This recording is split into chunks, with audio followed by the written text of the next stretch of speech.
Hello everyone and welcome back to my Let's Play of Hiveswap Friendsim. Last time we met Torona, a very short teal blood who basically makes memes to spread propaganda and is trying to suck up to the heiress Treza in the hopes that she'll get a position that doesn't involve combat, basically. And she enlisted our help to sneak into the rooms of either Tagora, Tyzeus, or Tagiri, so... Also, I just realized that all the teal bloods' names start with T, including Terezi and Torona. That's interesting. Anyway, I believe we've got 2 new trolls today. And even though I say today, this is actually the 6th video I'm recording today, so...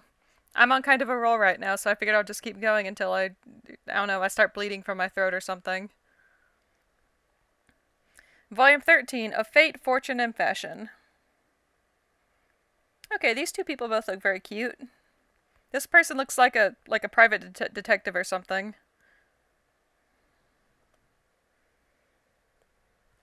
Blah blah blah, friendship blah.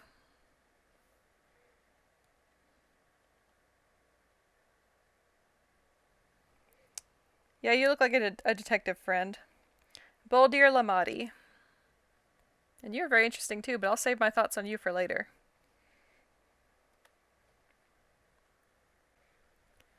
You just aren't feeling it today. You're getting more and more of these gray nights recently. Nights where the call of the streets, that infinite ramble for companionship, just sounds exhausting and meaningless. We're back in our tower hideout, I see. The one we took Tyzeus to. You had days like this back on Earth, too. When getting out of bed just didn't seem worth it. The sun is just beginning to slip under the horizon, and usually this would be the sign to rise and shine, or rise and dark. But all you've managed to do so far this evening is make yourself some coffee. You recently mentioned to Tagora that you drink instant. He was so disgusted that I gave you a coffee machine. He claimed it was an old one he doesn't use anymore, but it still had the price tag on it. Aw. I love Tagora. He's such a nice guy, even though he acts like a jerk. On the table sits a palm husk O'Neill taken off a dead kid, especially for you, and cradled in your hand is a mug Scalacent. We have so many friends! Oh my goodness. It looks like she painted it herself. There's a white blob on one side that you think is supposed to be Lady. You're even wearing the hoodie Malik gave you to cut the evening chill. Here you are, all wrapped up in the warm embraces of your friend's goodwill, safe and sound. But deep inside you festers something. A gnawing existential dissatisfaction. That classic angst the philosophers wrote about. Okay, I've been thinking this for a while, but as soon as I finish all the routes, I'm gonna go have to look up some fan fiction of the main character just hanging out with their new troll friends. Your palm husk chimes and you pick it up lazily. What, another rando trying to slide into your DMs? Sorry folks, you just don't have time for that anymore. You are a friendship connoisseur. I don't know how to pronounce that. A sommelier of the rarest of amicable vintages. You unlock the screen to find a message. Psst, I'm not certain that this line is secure. I know this music. I mean, I'm pretty sure all of this is from the Homestuck soundtracks, but... I've definitely heard this one. Oh, this was the Hiveswap trailer music, right?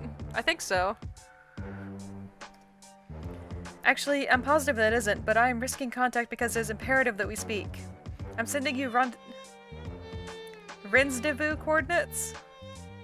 If you wouldn't mind coming anytime after the sun is set. Psst, I realize this is unorthodox, but please believe me when I tell you this is not a trick or a trap. I have important information regarding your place on Alternia. You attempt to reply to the message, but there isn't a cursor or anywhere to input text. In fact, there doesn't even appear to be a messenger app open on your phone. It's just a random text box floating in the void. You barely have a chance to read it all the way through before it vanishes and Google Maps opens with an address already programmed in. It's close enough to walk to, which is great, because using your stolen scuttle buggy still makes you a little nervous. You swallow the rest of your coffee and grab your shoes. We're at the lesbian cafe again. Your GPS leads you to a shop you recognize. It's the cafe from your weird sort of date with Lanera. It's not too crowded at this time of day. The usual studying crowd does appear to be here. A couple trolls are sitting around sharing pots of tea. Oh, why is our daughter here?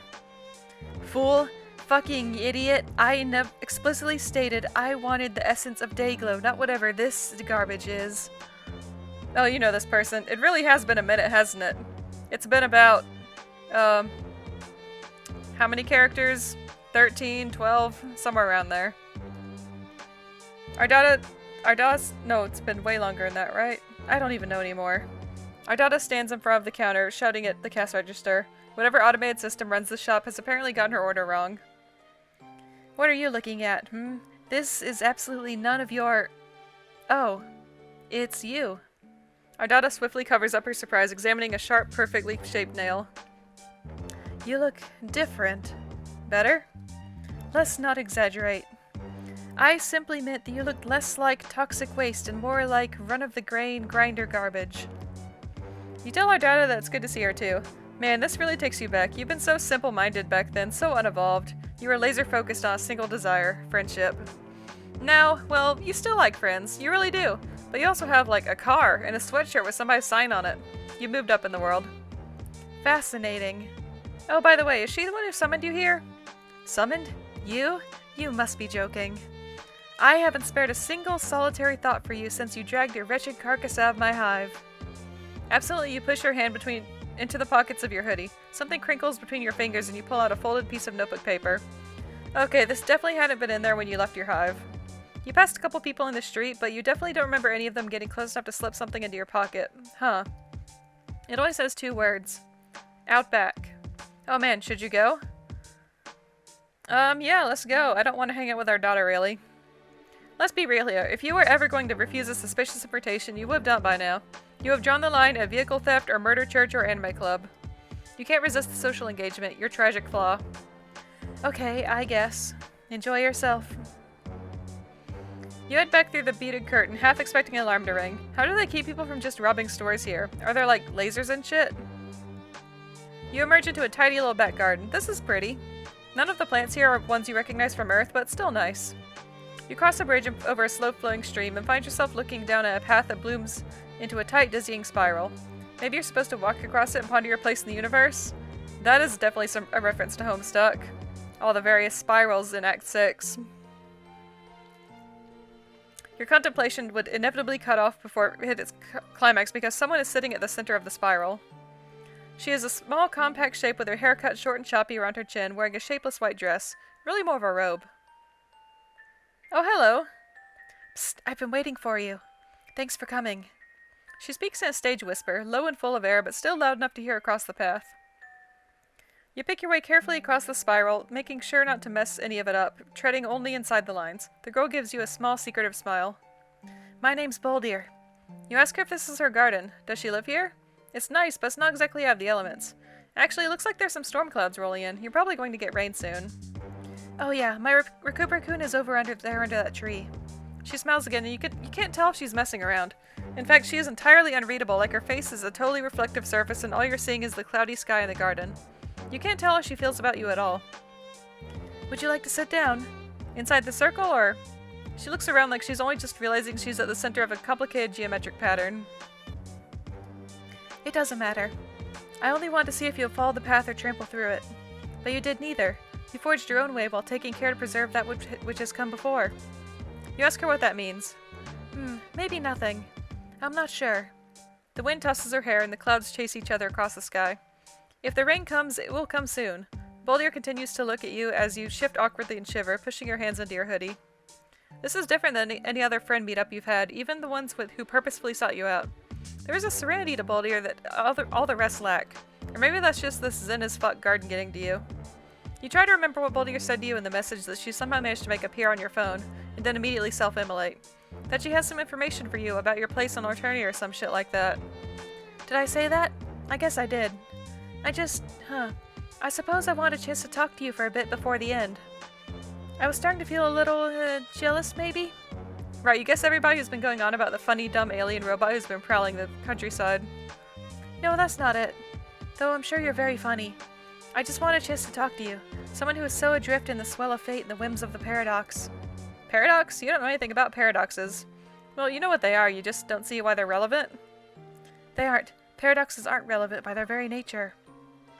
It's the essence of that nature that makes them so integral to the story. You shake your head.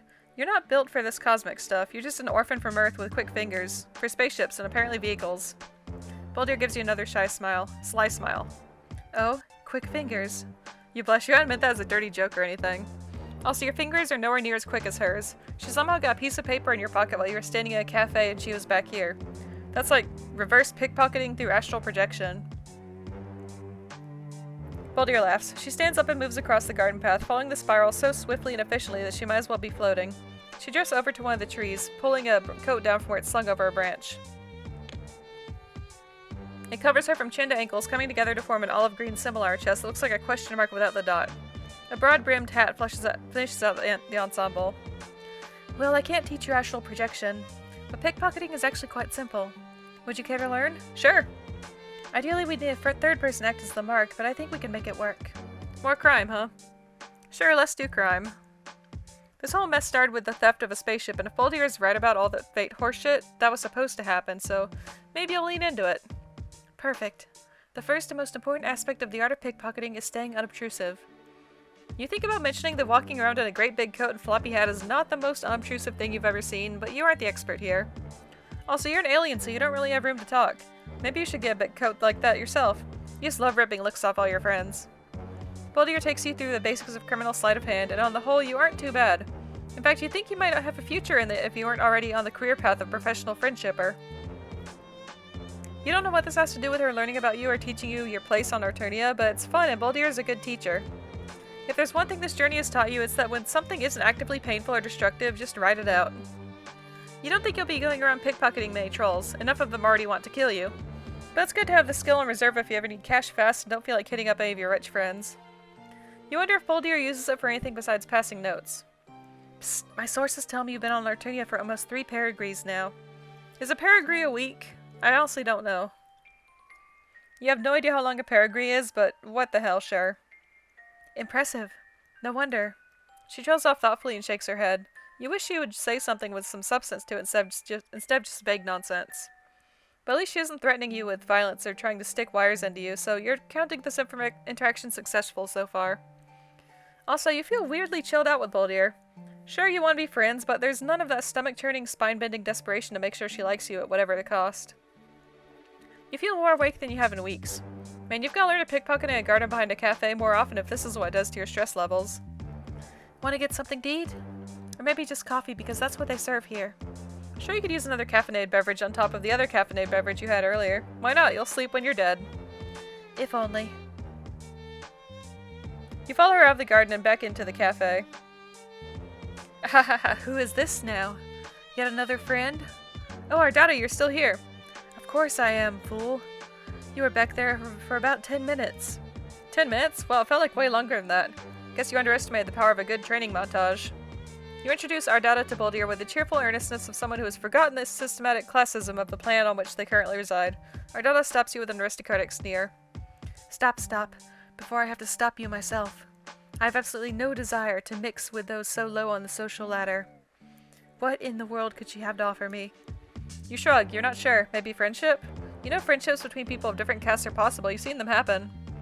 Regardless, you feel bad for exposing your newest friend to the vaguely nonsensical abuses of your oldest. You turn back to Boldir and apologize, and find her gazing coolly at Ardata like she could do it all night. There's none of the fear, reverence, or false obedience you've seen other lower bloods display to blues.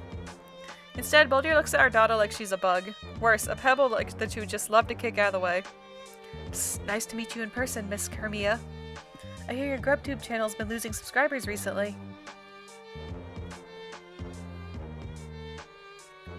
I wonder why that is. Blue hits Ardata's cheeks in an angry flush. I'm currently on hiatus. The old garbage was getting tired. I have so many imitators that my own content is starting to seem derivative. She gives one of her maniacal laughs, but it's a little less robust than usual. Man, the wild tundra of internet fame really is a stark and arid battleground. In fact, I have a new feature in the works as we speak. She holds up the little vial she'd been haggling with the cash register over earlier. Poison. I think the best and most expedient process would just be to dose my featured guest food and then hide the antidote somewhere in my hive. Unless you have another idea. She smiles, sly and mean. Boldir smiles back, just as vicious. Great. Have fun with that. Their voices are too similar, I'm sorry. They're both kind of on the airy tone, airy range. While Boldir talks, her eyes start flickering from you to Ardata and then down. Again and again, you, Ardata, down. It takes a couple of go-rounds before you realize what she's telling you. She keeps looking down to your hands, which are stuck in your hoodie pocket, exactly where you found the note Boldir slipped you. Ardata is carrying a bag that looks expensive and extremely gothy. You can see where the vial of poison is sticking out. Oh man, you know what you have to do. When a group comes into the shop and pushes past the three of you, you move in on Ardata and slip a hand into her bag, palming the smooth, cold vial. She gives you a weird look like, "Why are you suddenly all up on me, peon?" But she doesn't notice the theft. I suppose I'll be going now. And if I were you, I'd be more mindful of who I chose to associate myself with in the future. You say bye to her, feeling the tiniest bit guilty, but she's planning to use this poison to do murder theater in her prison basement, so you don't feel that bad. Take care now. Ardata leaves and Boldir takes an inquisitive step closer.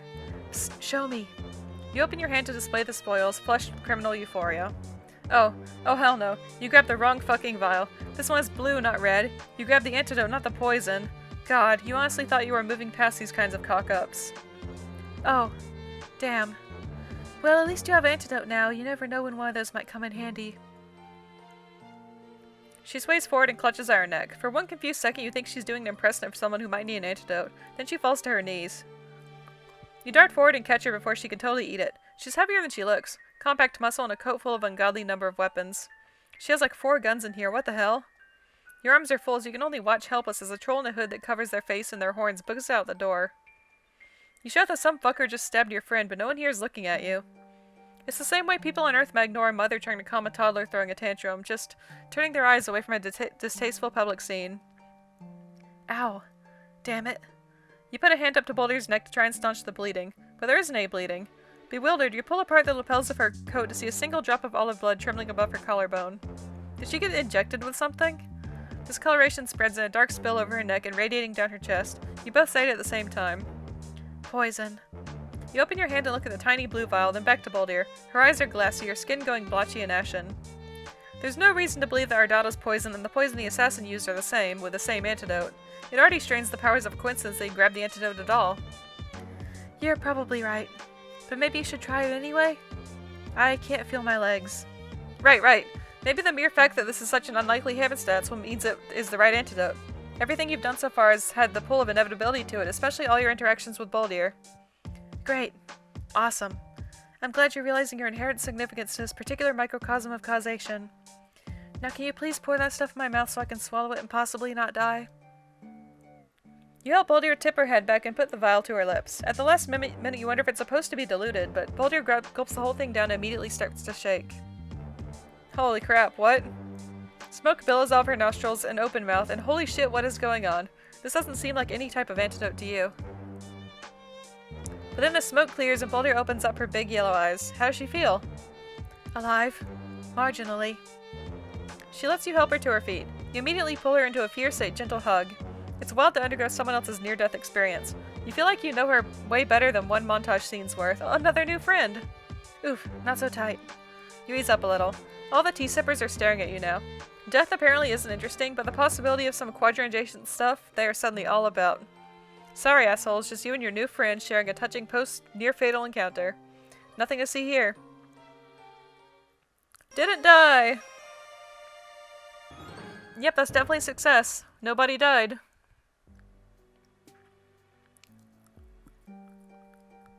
No more crime, please. You've already got a hell of a rap sheet. Maybe it would be best not to add any new skills that could lead you into temptation. Fair enough. Would you care to go for a stroll? It's a nice night. It's a windy, unsettled night, and it looks like rain. You suppose that's nice, depending on your definition. Okay, I love rain. I love stormy weather, so this is perfect for me, please. You'd absolutely love to take a stroll. That's your whole vibe recently. Strolling. You follow her out through a little back gate and into the street. You leave the cafe behind and are quickly consumed by the drift of the midnight crowd.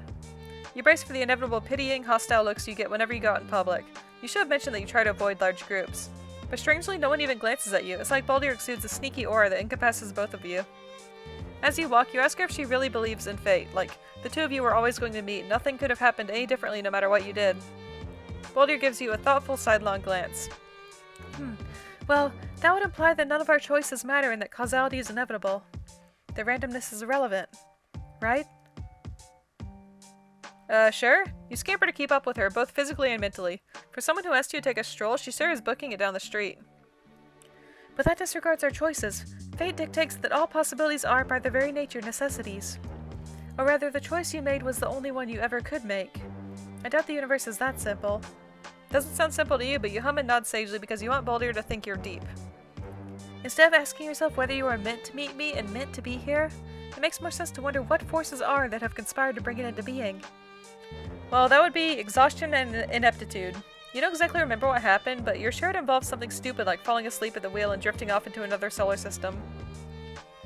It had been a rough 48 hours, you know. A lot of escaping and running and punching and stealing of high-powered vehicles. Yes, of course. I understand. All in a day's work. She stops you at most intersections so she can take surreptitious glances around the corner before gesturing you forward. Every so often she will turn the two of you around to double back. You aren't exactly sure why. Maybe she thinks you're being followed, but who would follow you from a cafe? All sorts. But don't worry. I know how to shake off a tail.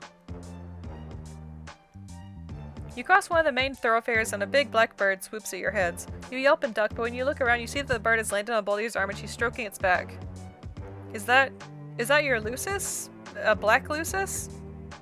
You brace yourself for it to start talking or some shit like that, because that's what your life is like now, but it just sticks its leg out for Boldir to remove a scrap of paper. It waits patiently for her to read the message and then scribbles something on its back before attaching it to the crow and throwing it back into the air. Man, that's some Harry Potter-ass shit. One of my informants wants to rendezvous in meat space. Unusual, but it has been an unusual day. Unusual couple of months, honestly. Yes, of course. You've had it much harder than I have. What was I thinking? Well, you weren't trying to get in a contest of whose life sucks more, but yeah, it's been rough. You appreciate that you can see that. Of all the planets to be forced to, Alternia is, well, not ideal. Not the worst, but you still have my sympathies. Is there anything at all you like about it? What, about Alternia?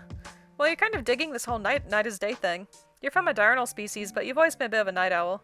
Also, not to brag, but you've made some seriously cool friends. Yes, I've been following your exploits. Your friendship acquisitions procedures are really quite impressive. Oh, now you're blushing. You asked Boldir how she knows that much about your exploits because it's only pretty recently that you've had any sort of real social media presence. You suppose she could have a Gorgle alert like Malik did, but... Quick, around here.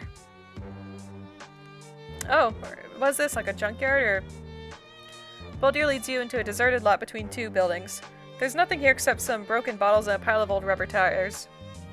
She leaves you behind the tire pile to keep watch, although she's probably just doing it to get you out of the way, which, fair. Then she heads on to the center of the lot, presumably to wait for her contact. You sit here twiddling your thumbs, trying to suppress the desire to pull out your phone. That doesn't seem very covert ops. You're just starting to get really antsy, jittering your leg and cracking your knuckles and digging a little hole in the dirt with a stick, when you hear something strange beneath the wind. A swish followed by a thunk. Boldir jerks and clutches her neck. You writhe up from your rubber pile, sending tires flying. You look wildly up at the surrounding buildings, trying to find out where the projectiles came from. You don't see anyone, not even a lone gunman. You run for your new friend, not spending a thought for your own safety. The clouds move overhead like someone has put them on fast forward, like the wind rattling the trash on the pavement. By the time you reach Boldir, she's begun to twitch in hard spasms. One look at the blotchy stain spreading across her neck and there's no doubt. You both say it at the same time. Poison. You fall to your knees beside her. Oh god, what are you supposed to do? You don't know anything about poison or first aid or anything else useful. God, why are you such a fucking waste of space? You could have been gaining some life skills instead of just loafing around like a complete idiot, you... Stop. Don't. There isn't time. This stuff acts fast. Boldir takes hard, gasping breaths between each word. Her eyes are going cloudy. She makes a desperate grab for your hands. Listen. For the first time, her voice rises above a whisper. Her grip is surprisingly strong. You tell her to save her strength, but she shakes her head so hard her hat falls off. I'm not important. You tell her to stop being dramatic. Of course she's important. I'm not being dramatic. Well, maybe a little because I'm dying. But still, remember what I said about fate. Fuck fate. You don't want anything to do with it if this is the kind of shit it's going to pull on you.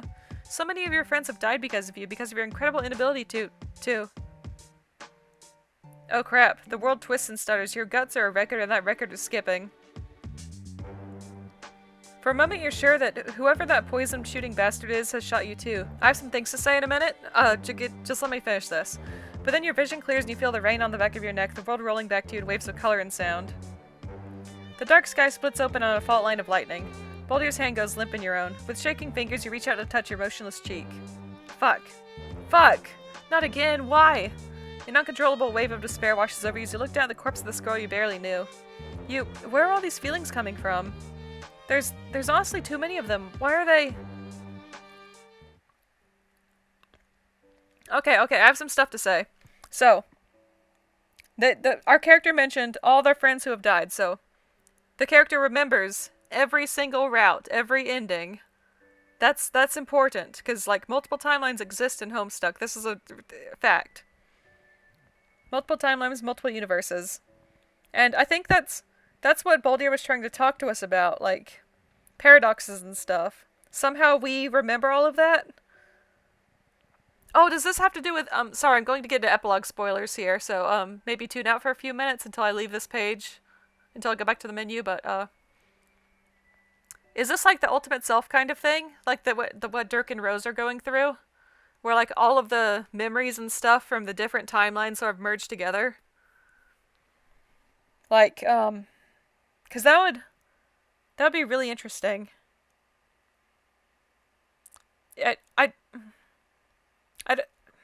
Sorry, I'm like the spoiler I mentioned that I read. I have some thoughts about that, but I can't say anything about it now because I don't want to talk about the spoiler until I get to that point. So I'll have some interesting stuff to say at the end of all this. Again? Oh, we aren't done yet. Must I do everything myself? Alright, there's some stuff going down. Backyards are as bad as basements, no way. Okay, listen, you've done some pretty dumb stuff since you crash landed here. For instance, following the woman standing in front of you into her basement. But not this time. Nice try, Catfisher. Important correspondence. Nah, you crumple up the page in your hand. Nothing that can't wait. Good. Impeccable timing. Just what I was hoping you would say. Friend blocked.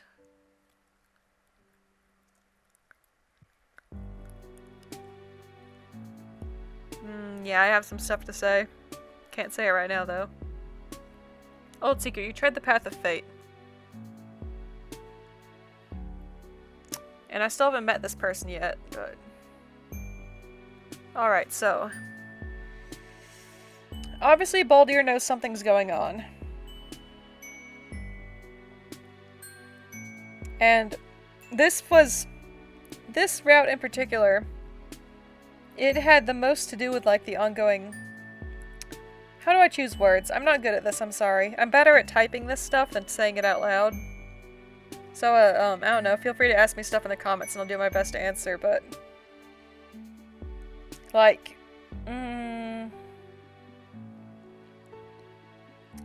This is, like, the overarching story arc of this whole thing. This route had a lot to do with that, I think. Talking about how... our character was talking about, like, all the crazy stuff they did to get the spaceship in the first place. Like, that's the first time they've really talked about it. Like, apparently there was 48 hours of stealing vehicles or something? Like, what's that all about? I'm really curious to see, because we don't have a lot left. We only have, like, 12 more trolls or something. Not a lot. Like, we're right here, so... We're about 2/3 through, I think. Which means we should be getting a lot more information about stuff. Because there is an ongoing story here. Everything's connected. Okay, I've been talking for way too long. Like I said, I'll talk more if you ask me something in the comments. I'll do my best to explain my thought process. But until then, thanks for watching. I hope you have a great day and I'll see you next time. Bye!